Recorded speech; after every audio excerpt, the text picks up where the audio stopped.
પોરબંદર જનસેવા કેન્દ્રની એજન્ટ પ્રથા આવી સામે। જનસેવા કેન્દ્રમાં કેટલી પ્રકારના ફોર્મ મળતા નથી તે હકીકત સામે આવી।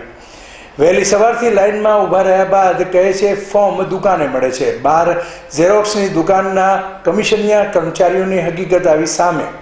પોરબંદર જનસેવા કેન્દ્રમાં લોકોને પીવાના પાણી માટેની પણ વ્યવસ્થા કરવામાં આવી નથી।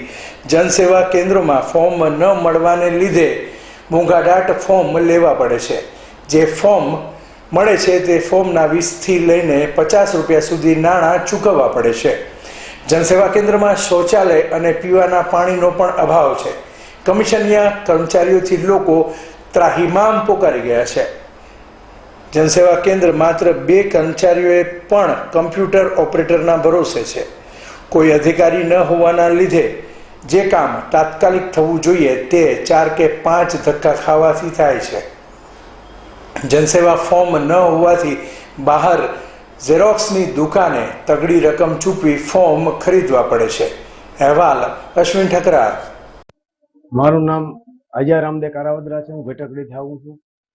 5 વાગ્યાથી અહીંયા લાઈનમાં ઊભા છે અને થોડી ફોર્મની મુશ્કેલી છે। કોઈ પ્રકારનું ફોર્મ મળતું નથી। એ વેચાતા લેવા પડે છે। ઊંચી કિંમત દેવી પડે છે એ ફોર્મની। તો અહીંયા પીવાના પાણીનો પ્રશ્ન મોટો છે। શૌચાલય નથી। આટલી લેડીઝ આવે છે। અહીં ટ્રાફિક સમસ્યા છે। તો આ અસુવિધા બદલ થોડુંક ધ્યાન દેવું જોઈએ સરકારને। મફત આપવા જોઈએ એને બદલે અત્યારે વેચાતા લેવા પડશે। 10, 20, 50 જેમ હરખું આવે એમ પૈસા લઈ લે છે। મારું નામ મનીષ ગરેશથી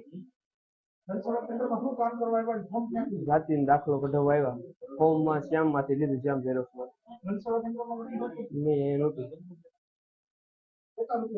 10 રૂપિયા 2 પેજ।